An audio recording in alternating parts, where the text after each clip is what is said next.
دا په پیښور کې د میانو د پیداوار زیاتولو سرکاري محکمه یا فشریز ډایریکټریټ دی، چرته چې د کبانو بچ پیدا کیږي او هغه بیا د غټولو لپاره ډیمونو ته وړل کیږي او یا پالونکو ته ورکول کیږي چې هغوی یې د کاروبار لپاره غټ کړي. د فشریز محکمې چارواکي وایي په خوراک کې د زیاتوالي راوستو او کاروبار ته ترقی ورکولو په خاطر دوی پالونکو ته بچ ورکوي، خو د هغې نه وړاندې ورته تربیه هم ورکوي چې ورته ښایي تلو به څنګه جوړیږي، کوم قسم اوبه او خوراکونه به کارول کیږي. یخ علاقو دپاره ټراوټ دي، هغې دپاره چې کوم لکه فوډ دی، فارمولیټډ فیډز دی، نو په هغې کې 14 انګریډینټس دي، لکه فش میل شو،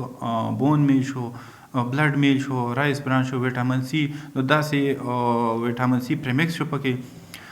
ډرای ییسټ دی پکې، نو دغه شان 14 انګریډینټس د هغې د معاشیر چې کوم دی د هغې خپل به خوراک دی.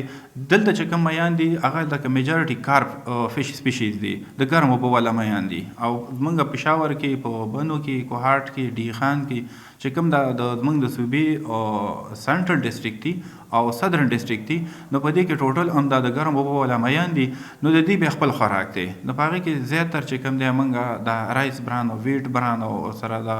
ویټامین سی او داسې قسمه ریلیټډ نور هم خوراک ورکو. په دې تلونو کې رو، مورې، ټراوټ، واتې، مهاشیر، تیلا فش، د سلور میانو ترڅنګ نور قسمونه هم پیدا کیږي او هغه بیا د ځانګړي گاډو یا فش کیریر د لارې ډیمونو، قدرتي تلونو او پالونکو ته رسول کیږي. موږ سره په سوات کې هم پکار دي، په مانسهره کې هم پکار دي، دلته په پېښور، ډیخان، هر ځای کې موږ سره ډیمونه دي او ډېر کافي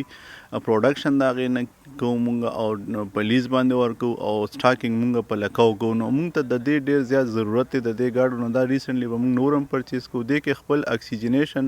سیسټم دی، دې کې موږ سلینډرز انسټال کړي دي، دې کې اے سی سیسټم دی.